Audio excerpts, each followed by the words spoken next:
자, 먼저 마태복음 13장 성경 말씀 한번 찾아보시면 거기 안 써 있을 거예요. 본문 안 써져 있고요. 마태복음 13장 오늘 10절 말씀부터 보겠습니다. 1절부터 9절 말씀까지는 씨 뿌린 자의 비유에 대해서 쭉 예수님이 비유를 하시고 10절부터 13절까지 오늘 쓰여진 13절까지 우리 함께 있습니다. 제자들이 예수께 나와 이르되 어찌하여 그들에게 비유로 말씀하시나이까? 대답하여 이르시되 천국의 비밀을 아는 것이 너희에게는 허락되었으나 그들에게는 아니 되었나니 무릇 있는 자는 받아 넉넉하게 되고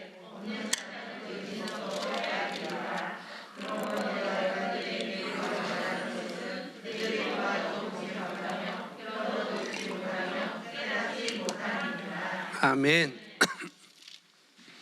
자, 13장 예수님께서 많은 사람에게 비유로 많이 이렇게 말씀을 하셨는데 가장 먼저 나오는 것이 우리가 보고 있는 씨 뿌린 자의 비유가 가장 먼저 나오고요. 그 다음에 천국은 마치 계속 그래서 진주를 구하는 상인 그런 이야기가 계속 나오고 천국에 대해서 계속 하나님 나라의 왕국에 대해서 비밀에 대해서 계속 말씀을 하고 있습니다. 먼저 씨 뿌린 자의 비유를 먼저 예수님이 하시죠. 그리고 씨 뿌린 자의 비유를 제자들이 들었어요. 그들에게도 듣고 제자들 들었는데 비유를 듣고 그때 제자들이 예수님께 궁금해서 이제 물어요. 왜 예수님 왜 그들에게 비유로 이렇게 말씀하셨죠? 그냥 우리에게 직접적으로 말씀하셨던 것처럼 그들에게도 직접적으로 말씀하셨으면 좋았을 텐데 예수님께서 의도하신 것이 무엇입니까? 라는 그런 생각으로 예수님께 질문을 궁금증을 한번 물어봅니다. 근데 예수님께서 우리가 읽었듯이 그렇게 말하죠. 천국의 비밀을 아는 것이 너에게는 허락됐고 그러나 그들에게는 아니다라고 이렇게 예수님께서 말씀하셔요. 그러니까 너희들은 제자들을 말하고 있고 그들은 또 무리들, 또 믿지 않는 자들, 또 따르지 믿지만 하나님의 말씀을 예수님의 말씀을 믿지만 그 믿음에 행하지 않는 자들을 이렇게 말하고 있습니다. 그래서 제자들과 그들 이렇게 분리를 하고 있어요. 그게 분리를 하는데 11절에 천국의 비밀 이렇게 얘기하죠. 11절 천국의 비밀. 그러니까 천국의 비밀을 아는 것에 대해서 예수님이 이렇게 말씀하시면서 예수님께서 여기 비유로 말씀하셔서 그래서 예수님께서 12절에 있는 자는 그런 표현을 합니다. 있는 자는 그러니까 천국의 비밀을 아는 것은 너희가 천국에 대해서 하나님 나라에 대해서 너희가 조금이라도 맛보고 또 깨닫고 거듭난 영혼들은 분명히 그들은 천국을 사모하겠지. 천국을 사모하는 것이 당연하지 않겠니? 라고 해서 천국의 비밀을 너에게는 허락되었어. 왜 그러냐면은 그들은 그 예수님의 복음을 알아듣고 자기 삶을 변화시키고 바꾸는 그런 길로 걸어왔던 사람들이거든요. 그래서 너에게는 허락되었다라고 이렇게 말합니다. 말씀을 듣고 즉시 실천하여서 열매 맺는 사람들은 계속적으로 천국의 비밀의 계시를 사모하며 끝없이 그런 열리는 그런 길을 걸어가게 되는 거죠.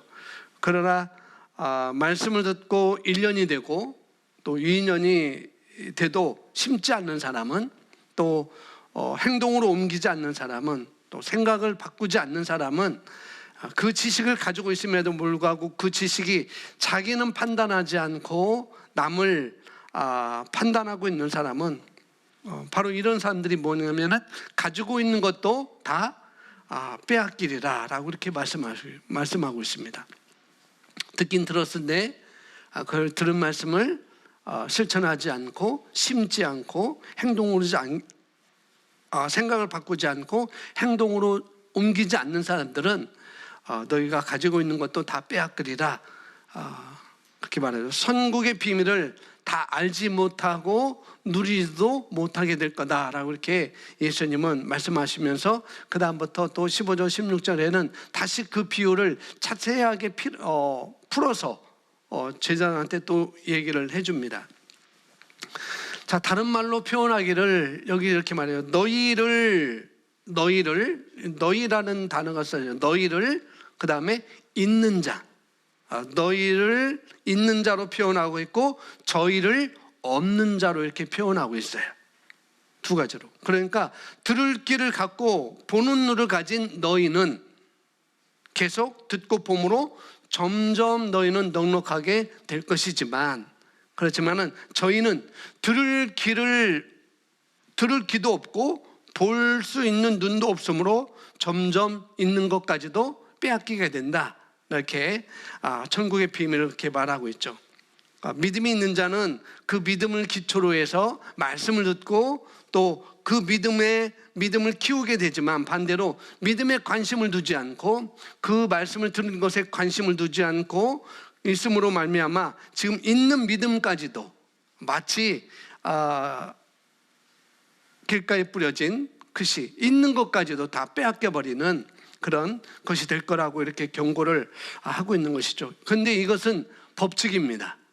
법칙이에요.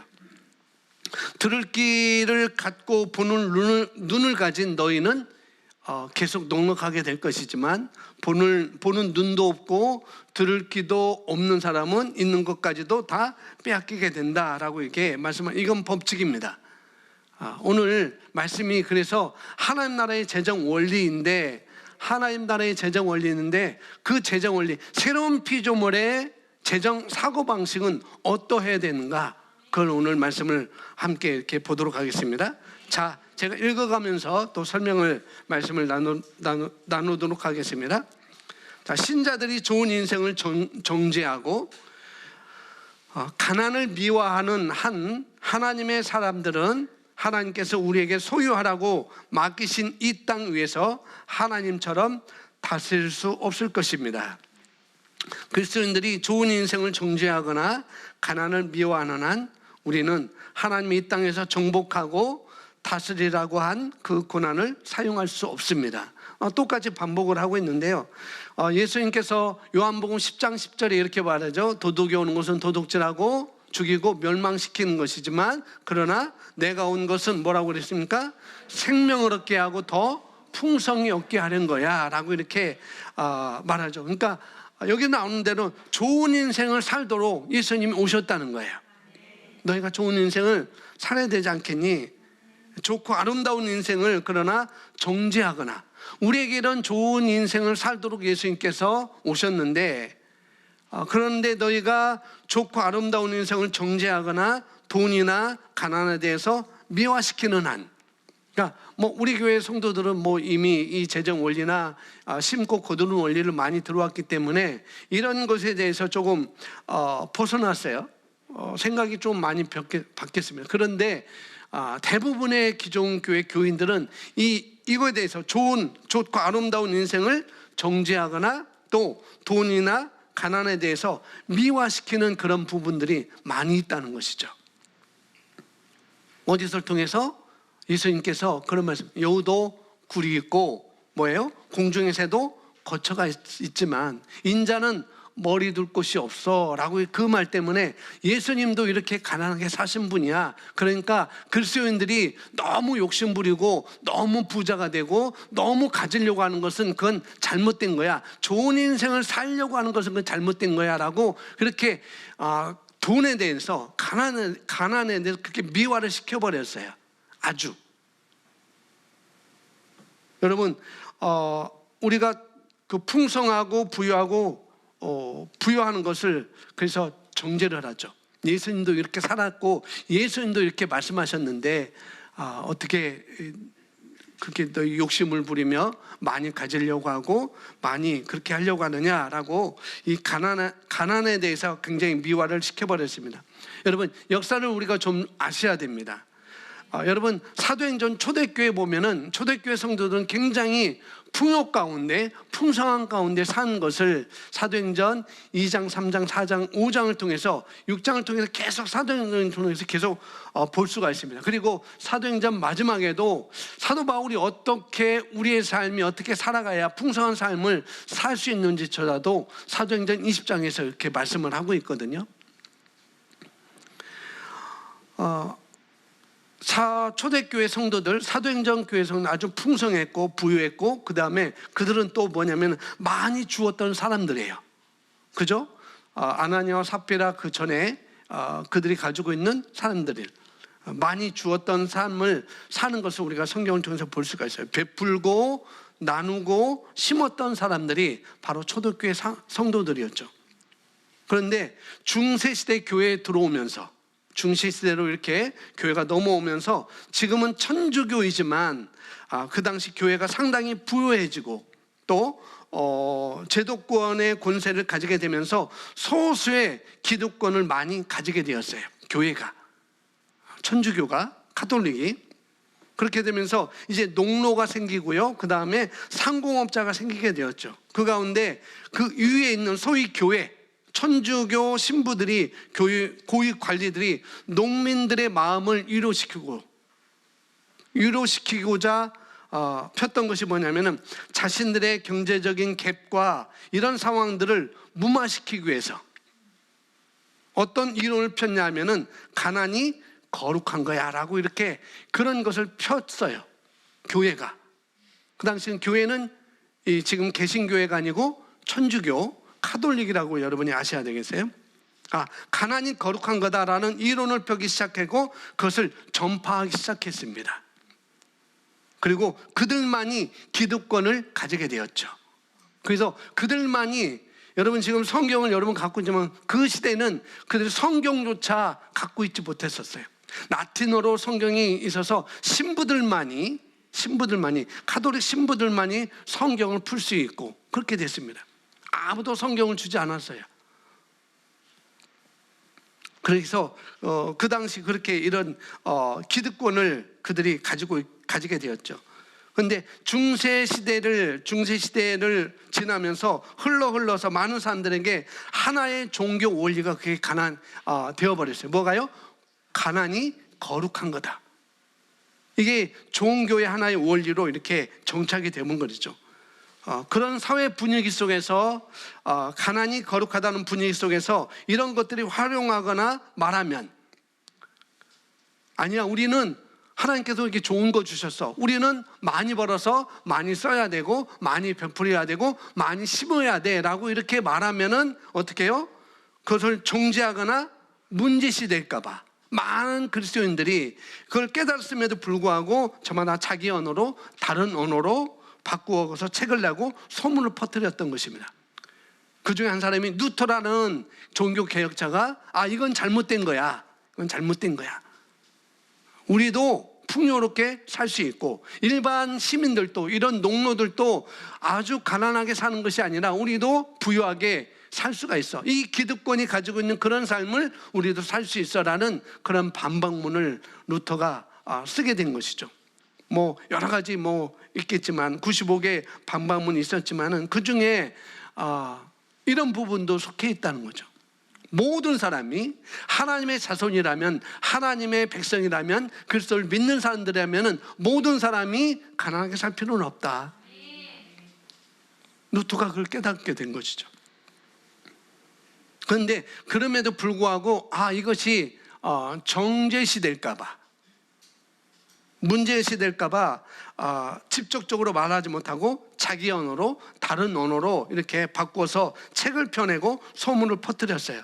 달리 말하면 수많은 사람이 가난이 거룩하다는 그런 원리에 속아 넘어가서 교회는 가난하게 되었던 것이죠. 교회는 또 성도들은 가난하게 되었습니다.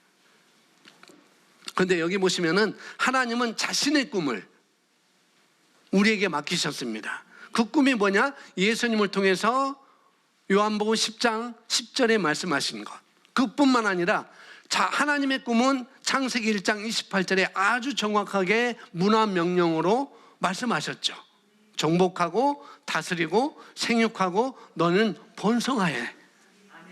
그런 것들을 다 맡기셨는데 우리가 우리 삶의 승리자가 되는 것은 우리에게 달려 있습니다. 우리가 권리를 찾고 물질적인 영역에서 우리가 믿음으로 행동으로 옮기기까지는 우리 안에 그 삶을 풀려나지 않을 것입니다. 훈련되지 않고 사업 원리들을 적용하는데 게으른 신자들은 그가 생각하는 영성에 관계없이 형통하지 못할 것입니다. 예수님 믿고 주님께서 우리에게 재정적인 부요와 번창을 위해서 이건 주셨는데 이것을 위해서 우리가 기도하더라도 우리들이 재정적인 번영을 위해 사업의 기술과 또 아이디어, 지혜, 지식, 결단 이런 것을 우리가 활용하지 않는다면, 이런 것까지 다 주셨는데 이런 것들 우리가 활용하지 않는다면 우리가 부유해지기 힘들다는 거예요. 왜냐? 그건 하나님 우리에게 주신 사업의 성공 원리이기 때문에. 이 땅에서 어떻게 우리가 더 점점점 늘어나고 풍성해지는 원리를 우리에게 말씀해 주셨기 때문에 그런 것입니다. 그래서 그가 물질적 기적을 위해 기도해도 아무것도 얻지 못할 것입니다. 반면 날카롭게 결단력이 있으며 사업 원리에 있어서 부지런하다면 불신자라 할지라도 하나님의 성공 법칙을 따라 행동할 때 큰 기업을 일으켜 세웁니다.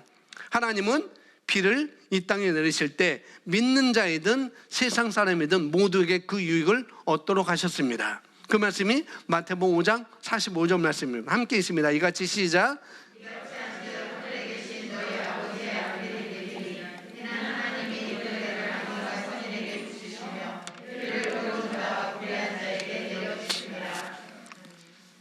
하늘에 계신 너희 아버지의 아들이 되리니 이는 하나님이 그 해를 악인과 선인에게 비추며 비를 의로운 자와 불의한 자에게 내려주심이라.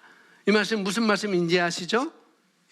여기 말하는 것처럼 하나님은 비를 내리실 때, 하나님은 태양빛을 내리실 때 믿는 자이든 세상 불신자이든 모두에게 그 유익을 얻도록 하셨다는 거예요.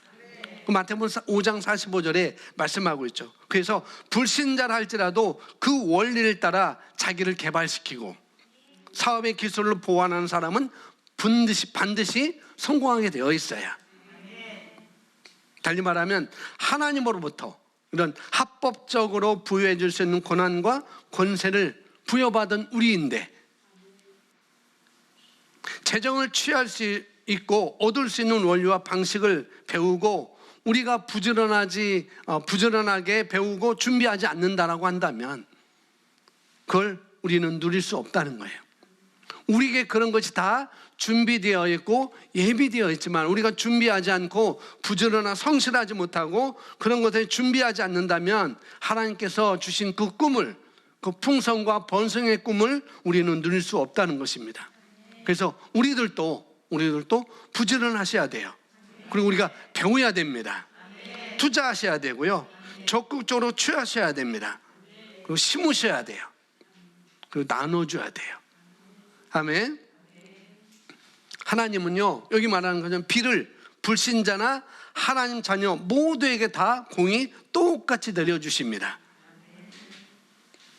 그렇죠? 여러분이 농사 짓는 주말 농장이 혹시 있다고 하면 여러분이 믿는 사람이고 여러분이 주말 농장 짓고 있어요. 근데 옆에 사람은 주말 농장 똑같이 짓고 있는데 그 사람 안 믿어요. 내가 비를 내릴 때 그 주말 농장 밭에는 비가 안 내릴까요? 거기는 막 그냥 쨍쨍 햇빛만 쨍쨍 띄고 여기는 적절하게 비도 내리고 햇빛도 적절하게 또 구름도 가려주시고, 아니요, 공이 다 똑같이 비도 다 똑같이 내리십니다. 다 내리게 되어 있어요. 모두에게 하나님의 자녀나 또 하나님의 자녀인 불신자에게도 똑같이 내려주십니다.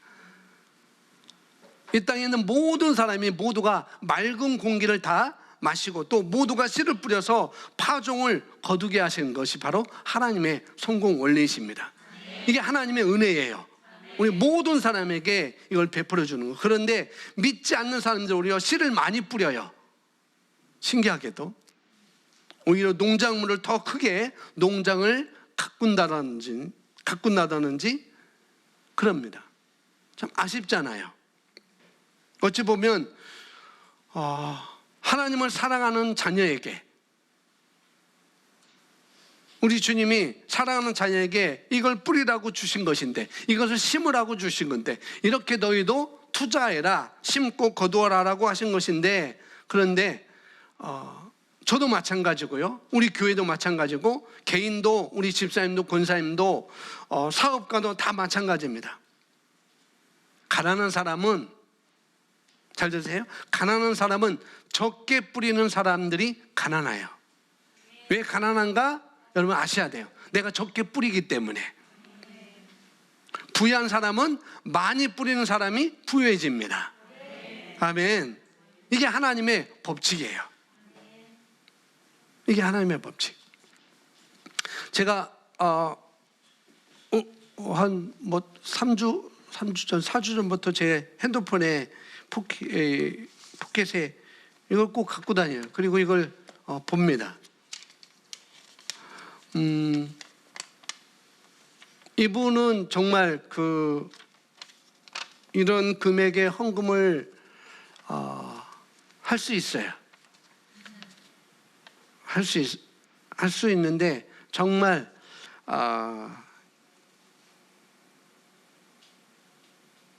그래서 제가 이걸 이분 정말 뭐랄까요, 어렵다고 제가 말하면 안 되겠고 정말 그래요. 이분을 생각하면 제가 정말 마음이 아프고 생각도 많이 나고 그래요. 근데 이분이 힘에 지나도록 헌금을 송금을 하셨어요. 그리고 헌금 봉투에 계좌 이체시킨 것을 헌금 봉투에 싹 넣어서 이렇게 헌금 시간에 올려주고 제가 그걸 확인했습니다. 그래서 이것은 뭐 여러분들도 많이 하고 많이 심고 많이 투자하고 그러지만은 정말 이분은 제가 생각할 때 정말 눈물도 하고 그래요, 정말. 근데 이분이 그걸 봉투에 넣었을 때 하나님께 한 건데 좀 계산 좀 하시지. 솔직히 제 마음엔 그랬었어요.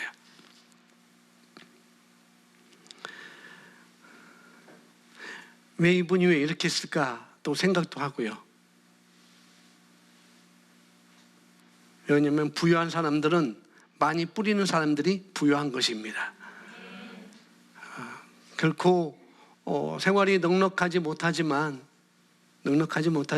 그러나 이분은 그럼에도 불구하고 그렇게 할 수 있다는 것이 정말 제 마음을 감동시키고 그래서 제가 늘 갖고 다니면서 제 돈을 끝내면서 그것이 있으면 또 그걸 펴고 기도하고 또 그렇게 합니다.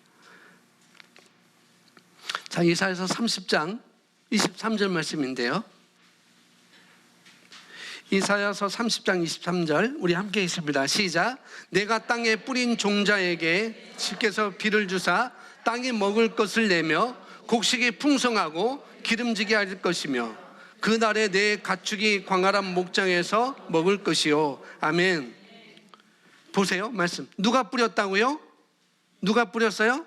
내가 땅에 뿌린 종자에게 누가? 주님께서 비를 주사 땅에 먹을 것을 내고 곡식이 풍성하게 하고 기름지게 할 것이다. 그래서 나는 여러분 재물의 영역에 있어서, 물질의 영역에 있어서, 재정의 영역에 있어서 마귀에게 넘겨주지 않으면 좋겠어요.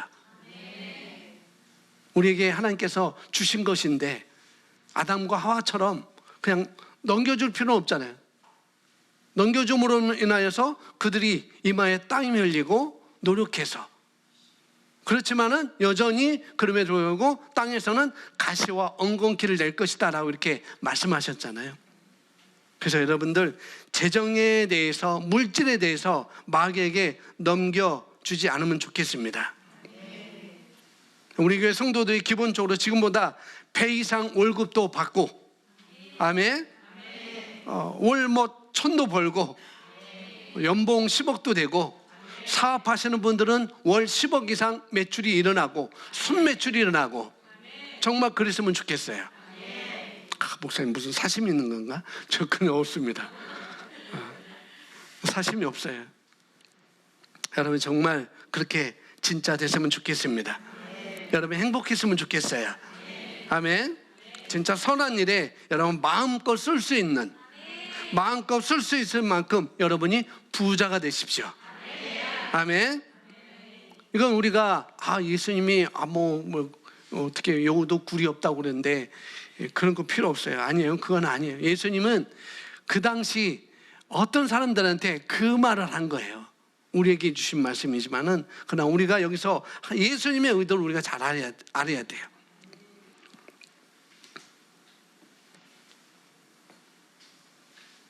우리가 정말 우리가 행복하고 진짜 내가 더 많이 베풀고 내가 더 많이 투자하고 심고 정말 이랬으면 좋겠다.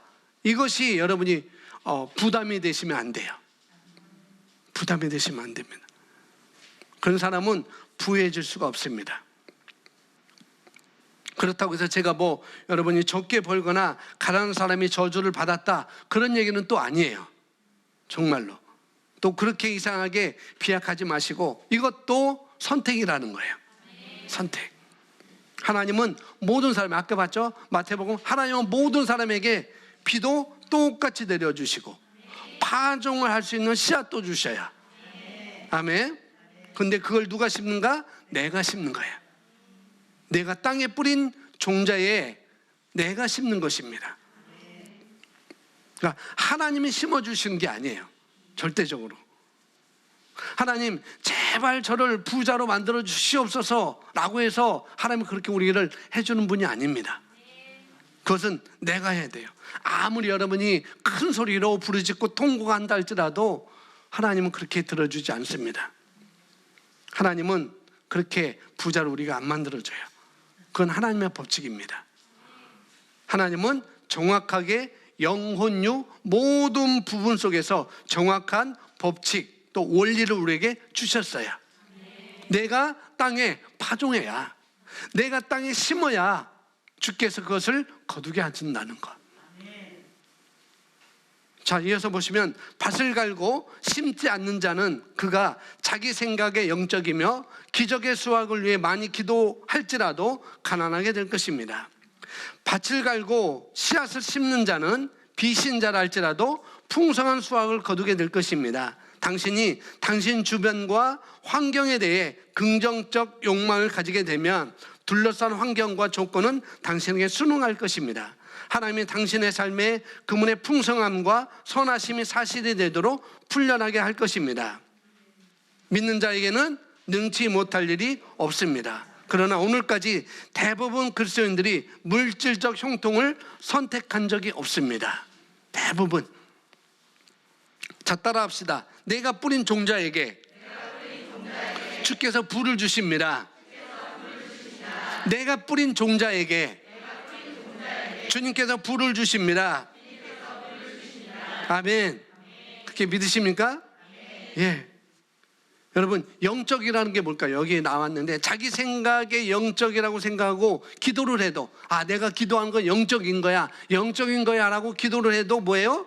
자기 생각에 영적으로 생각하고 주님께 기도를 해도 근데 그게 영적이 아닐 수도 있다는 거예요. 다 분야가 다 있는 것이죠. 말씀을 우리는 말해야 됩니다. 아멘. 자, 하나님은 욕망이라는 것을 우리에게 주셨어요. 욕망이라는 것. T.L. 오스본 목사님의 책 중에 긍정적인 욕망의 힘이라는 책이 있잖아요. 제가 아주 오래전에 읽었는데 책을 보시면 욕망에 대해서 나와요. 욕망. 예전에 읽었던 분들은 다시 보시면 새로울 것이고 안 읽으신 분들은 한번 사서 읽어보시면 더 좋을 것 같습니다. 자, 욕망에 대해서 나오는데 돈을 욕망을 돈처럼 중립적으로 중성으로 이렇게 말하고 있어요. 그런데 욕망에서 이 욕망에서 그리스도인들은 상당히 오해를 가지고 있어요.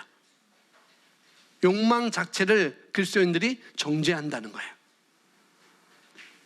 그래서 욕망 자체를 정죄하면서 욕망 가진 자들을 음흉한 자고 또 세상적이라고 이렇게 얘기를 해버립니다. 그래서 중세시대 때 가톨릭 신부들이, 가톨릭 교부들이 그렇게 얘기한 거예요. 너희가 욕망을 가지면, 너희가 부를 추구하고 그러면은 너희가 안 돼. 그건 음흉한 거야. 그것은 세상적인 거야. 라고 그렇게 만들어 버렸어요. 그런 문화를.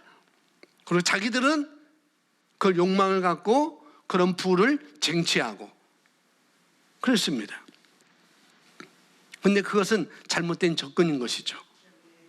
내가 욕망 자체를 정죄한다거나 욕망을 가진 자들의 음흉하고 세상적이라고 하는 것은 그건 잘못된 접근이라는 거죠. 그래서 욕망 자체는 선한 욕망이 있고 또 악한 욕망도 있습니다. 자, 악한 욕망, 불의한 욕망은 뭐냐면은 개인의 즐거움과 또 만족과 기쁨과 자신의 부여와 안달을 위해서 욕망을 펼치는 사람들이에요. 이게 악한 욕망을 가진 사람들입니다. 반면에 선한 용심, 선한 욕망, 그건 뭐냐면 하나님이 기뻐하시는 욕망이겠죠. 하나님의 뜻과 일치하여서 하나님 나라를 일구어가고 심고 나누고 즐겁게 퍼주고 베푸기를 원하는 욕망입니다. 이해가세요? 근데 이 두 가지 욕망이 없다는 분들도 계세요. 근데 나는 이 욕망도 없어요. 근데 나는 중간으로 살 거야. 근데 하나님 나라에서는 중간이 없습니다. 요한계시록 2장인가 3장에 보면은 예수님께서 라오디게아 교회에게 말씀하시죠. 뭐라고 말해요? 내가 차든지 뜨겁든지 하라. 차든지 뜨겁든지. 내가 차지도 않고 뜨겁지도 않구나. 그러면 내가 뜨겁든지 차든지 하라. 그렇게 말하죠. 그러니까 미근하지 말라는 거예요. 미근하지 말라는 거예요. 중간은 없다는 것입니다.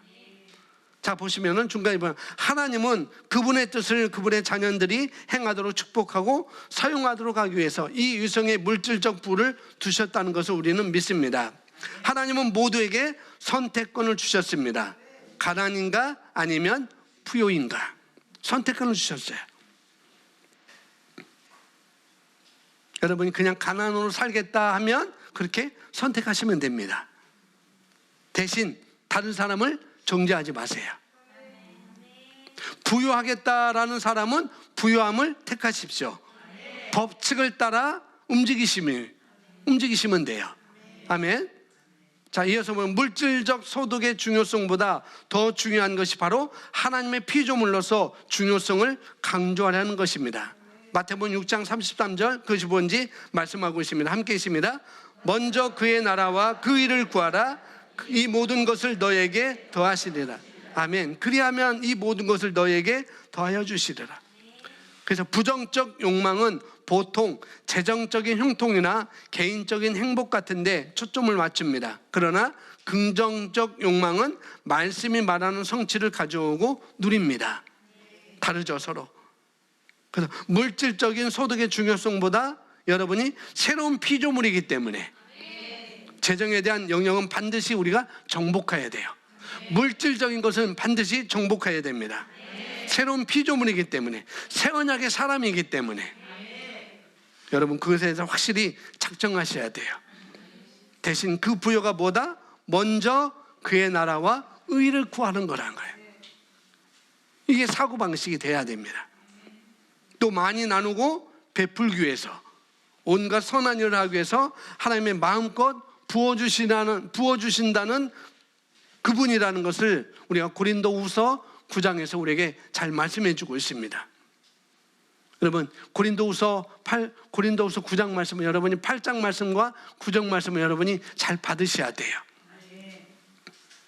하나님은 그냥 주지 않습니다. 하나님은 통로가 있어야 줘요. 아멘. 우리가 물을 마시는데 그릇이 있어야 되잖아요.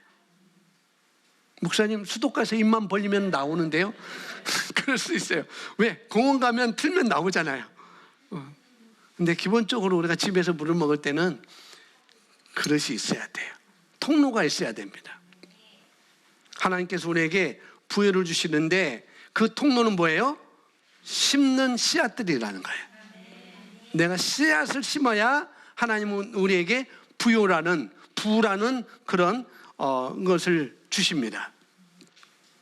그래서 여러분, 긍정적 욕망이 있고 부정적인 욕망이 있는데 여러분 어떤 욕망을 가지고 있습니까? 한번 따라합시다. 나는 물질적 형통에 대해서 선택하기로 결단합니다. 축복하고 나누어주고 베풀어주고 풍성한 삶을 살도록 나는 선택합니다. 아멘.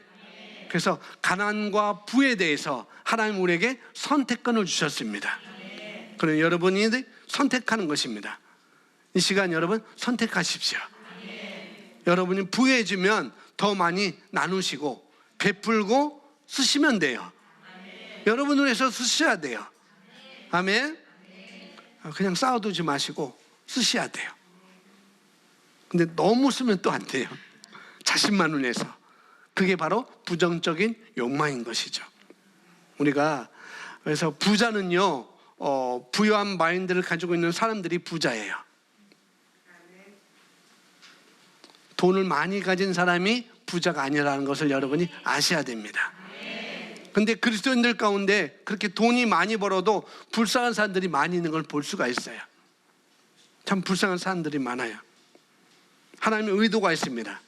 하나님의 의도가 뭐냐 하면은 우리를 통하여서 이 땅을 다스리고 통치하고 정복하는 것입니다.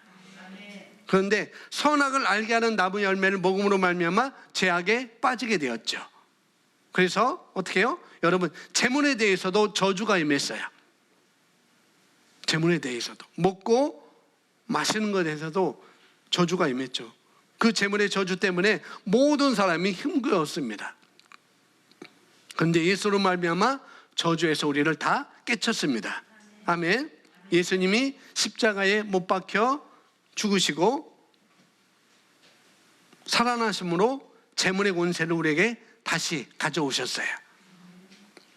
그래서 이 땅의 신은 마귀이지만, 이 땅의 세상의 신은 마귀이지만, 그러나 여러분, 죄와 사망의 법보다 어떻게 해요? 큰 생명과 성령의 법이 우리를 두르고 있습니다. 우리는 거기서 죄와 사망의 법에서 우리는 해방되었습니다. 그리고 우리는 더 큰 생명과 성령의 법을 우리가 가지고 있어요. 그런 자예요. 그 법을 적용을 받고 있는 자이기 때문에 여러분, 재정에 대해서 주권을 행사할 수 있습니다. 아멘. 그래서 우리는 재물을 가져올 수 있어요. 아멘. 여러분, 그렇게 믿으셔야 돼요. 나는 부요를 나는 끌어올 수 있어 라고 여러분 믿으셔야 됩니다. 그래서 가난한 마인드를 가지지 마시기 바랍니다. 그리고 지독하게 아끼려고 하지 마세요. 지독하게. 그러면 더 가난해져요. 희한하게. 말씀의 법이 있습니다. 아멘. 계속 읽겠습니다. 대개 욕망은 육신적이며 악하다는 생각을 합니다. 개인적 욕망은 성경에서 말하는 경건한 삶과는 반대입니다. 그 결과 자신의 욕구와 갈망을 저역시하고 의심을 품게 되고 축복과 소망을 주는 아이디어를 거절하고 불필요한 죄책감과 정죄감으로 짐을 지웠습니다. 자기 중심의 야망과 부정적인 욕망은 속량받은 라이프 스타일의 반대이지만 하나님은 또한 사람들 안에 긍정적인 욕망을 수용할 능력도 창조하셨습니다. 아멘. 부정적인 욕망은 속량받은 라이프 스타일, 사고방식, 새로운 피조물의 사고방식에 반대라는 거예요. 여러분, 재물은 우리와 함께 갑니다. 아멘. 재물은 우리를 통해서 아름답게 쓰이게 되어 있어요. 재물은 우리를 통해서 많은 사람을 구원합니다. 우리가 슈퍼맨 목사님 이제 3월 달에 한번 전화 한번 계속 만나고 싶다고 자꾸 전화하셔가지고 그래서 부천으로 넘어오시면 좋겠다고 한번 해서 한번 기회 되면 가고 3월 달에 한번 수요일 날 목사님을 모시려고 합니다. 우리가 슈퍼맨 목사님 탈북은 97 프로젝트 그 사역에 우리가 후원을 했잖아요. 마음 같았으면은 100명을 하면 좋은데 100명을 하고 싶어요. 그런데 할 수 없어요. 왜 못하죠? 왜 못해요? 돈이 없어서. 맞아요. 돈이 있으면 할 수 있는 거예요. 그죠? 단순해요, 단순. 아주 단순합니다. 주님, 저는 원합니다. 저는 하고 싶습니다. 근데 돈은 위험해요. 돈은 사랑할 것 같아, 내가. 돈에 끌려갈 것 같아. 돈을 따라갈 것 같아. 돈에 지배를 받을 것 같아. 돈을 가지고 있으면, 내가 많이 가지고 있으면 나는 타락할 것 같다. 그럼 하나님은 어떻게 주시겠어요? 그런 마음을 갖고 있는 사람에게 어떻게 주겠어요? 나는 돈이 있으면 더 베풀고, 나는 긍정적인 욕망을 가지고 더 많이 심고 베풀고 나를 위해서 이렇게 쓰겠습니다 하고 한 사람에게는 하나님이 부어주시죠. 근데 타락할까 봐, 돈의 지배를 받을까 봐 그런 사람이 하나님이 어떻게 줄게요? 어떻게 주겠어요? 그래, 너 지배를 받을 것 같으니까 너는 그만큼만, 지배 안 받을 만큼만 내가 줄게, 그러시겠죠. 절대 그러지 마세요. 아멘. 돈이 있어도 나는 이 돈에 지배를 안 받습니다. 도리어 내가 돈을 지배합니다. 그리고 나는 돈을 끌어올 수 있습니다. 그렇게 우리가 사고방식을 가져야 돼요. 그게 새 피조물의 재정에 대한 사고방식입니다. 아멘. 우리가 탁월한 아이디어를 하나님께서 주셨는데, 그런데 어떻게 해요? 그 아이디어를 밝히지 못해요. 더 활용하지 못해요.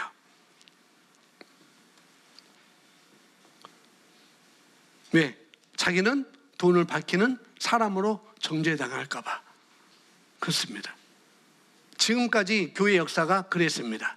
지금까지. 그래서 가난한 마인드를 가지고 왔고, 가난이 거룩하다는 말에 속아서 지금까지 수많은 사람들이 하나님을 핑계대면서 겨우겨우 사는 거예요. 많은 그리스도인들이. 저는 이게 대부분이라고 생각합니다. 여러분, 가난한 게 죄고 또 부유한 게 거룩하다는 건 얘기는 또 아니라는 거예요. 그건 아닙니다. 그건 선택입니다. 우리의 선택이에요. 자, 이어서 보겠습니다. 자, 자기 중심의 야망과 부정적인 욕망은 속량받은 라이프 스타일의 반대이지만 하나님은 또한 사람들 안에 긍정적인 욕망을 수용할 능력도 창조하셨습니다. 이 말의 의미는 당신 자신이 가진 잠재력에 대한 증가된 인식을 경험하도록 합니다. 사람은 반드시 선택을 합니다. 돈을 사랑함이 일만 악의 뿌리라는 말씀에 두려움을 느끼며 피할 것인지, 은과 금은 주님의 것이기에 그분의 시인 내가 마땅히 가지고 선한 일에 열심히 다할 것인지 말입니다. 우리는 이 두 가지를 선택한다는 거죠. 당신이 성경에서 말하는 진정한 성공을 받아들인다면 당신이 생각하는 것과 믿는 것과 사는 것에 있어 새로운 수준으로 하나님을 알도록 당신의 영을 이끌어 올려줄 것입니다. 당신은 아들이므로 하나님의 자녀이므로 상속자입니다. 최고의 삶은 당신에게 주어진 하나님의 계획입니다. 뭐냐면은 내가 온 것은 양으로 생명을 얻되 더 풍성히 얻게 하려 하는 것이다. 이게 하나님의 계획이라는 거예요. 자, 두 가지 말씀이 있습니다. 돈을 사랑함이 일만하게 뿌리다라는 말이 있고, 은과 금은 내 것이다라는 말이 있는데, 자, 여러분, 어떤 말이 먼저 들어왔어요? 은과 금은 내 것이다? 예, 그건 합당한 것입니다. 그런데 아직도 많은 그리스도인들이 돈을 사랑함이 일만하게 뿌리다라는 생각이 먼저 들어왔다면 보통 그 사람은 디모데전서 6장 10절에 말하고 있는 이 말이 먼저 들어온 사람은 상당히 생각이 많이 눌려 있을 거예요. 상당히. 돈을 사랑함이 일만하게 뿌리다. 돈을 사랑하는 것 일만하게 뿌리다. 그래서 돈이 무서워요. 그리고 그렇게 보여요. 근데 은과 금은 내 것이다. 은과 금은 내 것이야. 이게 내 것이래 라고 하면서 도전을 하게 되죠. 이것이 눈에 들어오는 사람은 은과 금은 내 것이다. 돈을 사랑하며 일만하게 뿌리라고 말하는 분이 누구냐면 사도 바울이었어요. 디모데에게 그 말을 전해준 거예요. 자, 사도 바울이 뭐라고 빌립보에서 뭐라고 말씀하는가? 사도 바울이 빌립보서 4장 12절에 이런 말씀을 하고 있습니다. 내가 풍부에 처하나 궁핍에 처하나 일체에 만족하는 비결을 내가 배웠어. 내가 궁핍에도 처하고 내가 부와도 처해봤어. 그러면서 내가 일체의 비결을 배웠다. 이걸 또 이상하게 해석하는 분들이 있어요. 이상하게. 뭐냐면 가난해도 만족하면 되는 거야 라고 이렇게 해석합니다. 그런데 그게 아니에요. 이게 믿음이라고 하는데 근데 여기서 말하는 의도는 그게 아니었습니다. 사도 바울이 빌립보서 4장 12절에서 말씀하고 있는 그것은 뭐냐면은 바울이 지금 어쩔 수 없이 어쩔 수 없이 지금 가난에 처한 것입니다. 가난하죠. 어디에? 감옥에 갇혀 있잖아요. 가난에 처한 거예요. 어쩔 수 없이 복음을 전하다가 핍박에 처했어요. 근데 바울이 자유롭게 복음을 전할 때 바울을 보면은 어떻게 해요? 부족함이 없었어요. 아무 부족함이 없었습니다. 에이, 목사님, 사도 바울도 부족해서 천막을 깃는 그 직분을 잠시 했잖아요. 예, 그것을 일을 했어요. 그러나 선교원금이 부족해서 한 것은 아니었다는 거예요. 우리가 아셔야 됩니다. 사도 바울은요, 궁핍의 상황에 처한데도 자기는 감사를 누릴 수 있어. 내가 궁핍에 처했지만은 나는 감사를 누릴 수 있어. 나는 모든 것을 할 수 있다. 나는 마음껏 나눌 수 있는 그런 풍성함을 나는 가지고 있다라고 사도 바울은 지금 말하고 있는 것이죠. 다른 것이 아니에요. 그 다음에 사울의 메시지를 보면 사울은 끊임없이 도전하는 것을 볼 수가 있습니다. 고린도후서 8장, 9장도 누가 준 말씀이에요? 사도 바울이 기록한 말씀이에요. 그리고 사도행전 20장 35절을 보면 에베소 장로들을 불러가지고 설교하면서 마지막 한 말이 뭔 줄 아세요? 그게 뭐냐면은 받는 것보다 주는 것이 더 복되다 하는 말을 너희가 기억해야 돼 라고 이렇게 말하죠. 그러니까 사도 바울은 엄청나게 그렇게 살았던 사람이에요. 라이프 스타일이 그런 거였었어요. 그 삶이. 자, 이 라이프 스타일은 금방 안 돼요. 그건 훈련하셔야 돼요. 연습하셔야 됩니다. 의식하시고 훈련하셔야 돼요. 이것도 훈련입니다. 자, 잘 안 되는 사람은 훈련하시면 되고요. 의식하시면 됩니다. 의식하다 보면 뭐가 생길까요? 이걸 누구한테 줄까? 의식하다 보면 이것을 누구한테 심을까? 의식하다 보면 이걸 얼마나 내가 심을까라고 그렇게 생각이 되겠죠. 이 사람에게 무엇을 줄까? 그것이 생각나게 되는 것이죠. 그러니까 어떤 사람이 되죠? 주는 자가 되고 더 복된 삶을 사는 것입니다. 할렐루야. 자, 마지막. 하나님이 얼마나 좋으신지 당신이 알면 당신도 좋은 사람이 될 수 있다는 것을 알게 될 것입니다.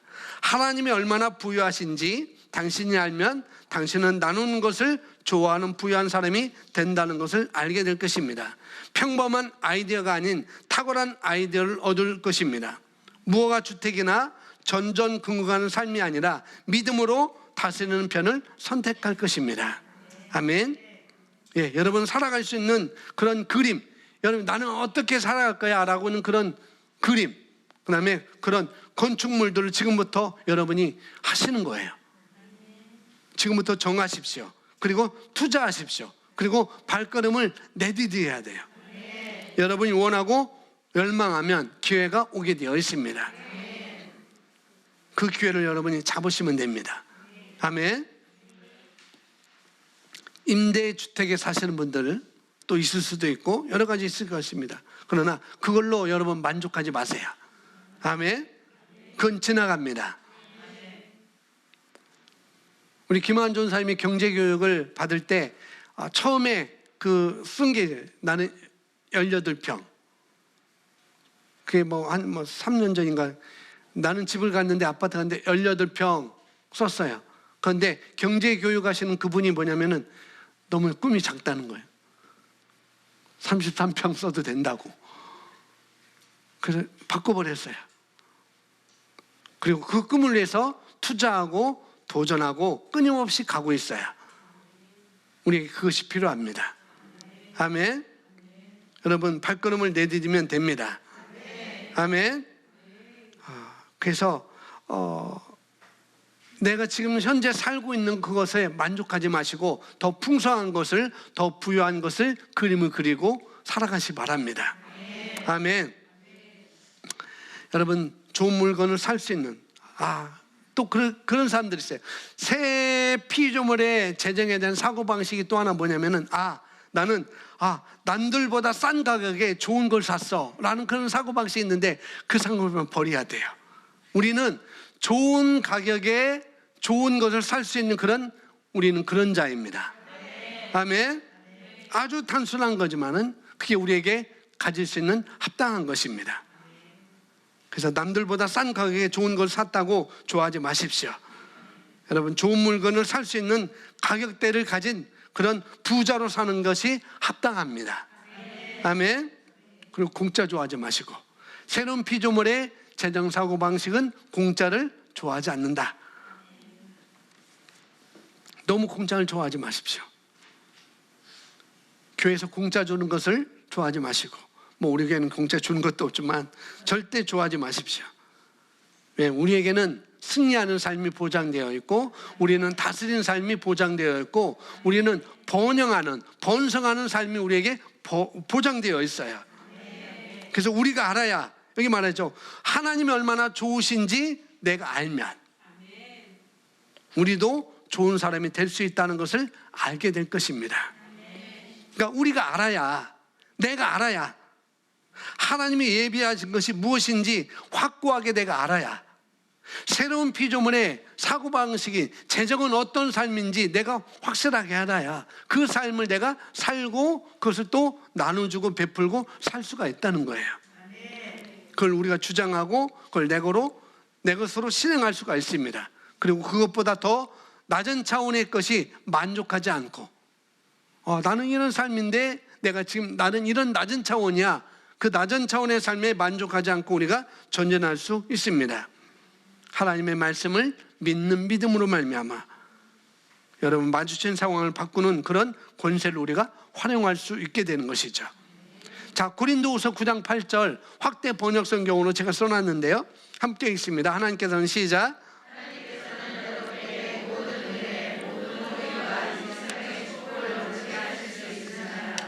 그러므로 여러분은 항상 모든 환경 아래 필요한 것은 무엇이든지 도움이나 지원받을 필요 없이 충분히 소유하며 자선과 활동하는데 풍족하게 제공되며 자급자족하게 될 것입니다. 아멘. 우리가 성경 구절을 이 성경 구절 개정에서 보면은 이런 성경을 읽을 때마다 성경은 참 간결하게 표현되어 있어요. 아주. 고린도후서 9장 8절을 보면은 아주 간결하게 표현되어 있죠. 그럼에도 불구하고 여기는 이 확대 번역 성경은 아주 상당히 수식화되어 있는 것을 볼 수가 있습니다. 여러 가지로. 모든 은혜, 넘치게, 항상 모든 환경 아래 필요한 것은 무엇이나 충분히, 풍족하게, 자급자족. 여러 가지 말이 정말 얼마만큼 하나님의 말씀을 확고하게 우리에게 전하고 싶으셨는지 우리가 알 수 있어요. 사도 바울이 이걸 썼는데 얼마나 하나님께서 우리가 이것대로, 이 모습대로 살기를 원하시는지를 잘 설명한 것이죠. 마지막 왕국의 권리와 특권과 그리스도 예수 안에서 소유한 것에 대해 말씀이 말하는 바를 실제로 의식하며 걸으십시오. 고백합니다. 거기 주님이 시작. 주님이 나의 목자이심으로 내가 부족함이 없다. 기회 문은 나에게 열려 있다. 나는 축복받았으며 나의 모든 필요는 그리스도 예수로 말미암아 영광 가운데 하나님의 풍성함을 따라 풍족하게 공급된다. 아멘. 우리는 이렇게 고백하는 것입니다. 아멘. 우리에게는 공급이 이미 예비되어 있어요. 풍성한 가운데로 인도하시는 목자가 있기 때문에 우리는 어떤 것도 부족하지 않습니다. 우리가 살아가면서 필요한 것들이 있을 거 아니겠어요? 그죠? 그런데 하나님께서 그래서 예수를 통해서 영광 가운데 나의 풍요함의 수준이 아니라, 말씀 보세요.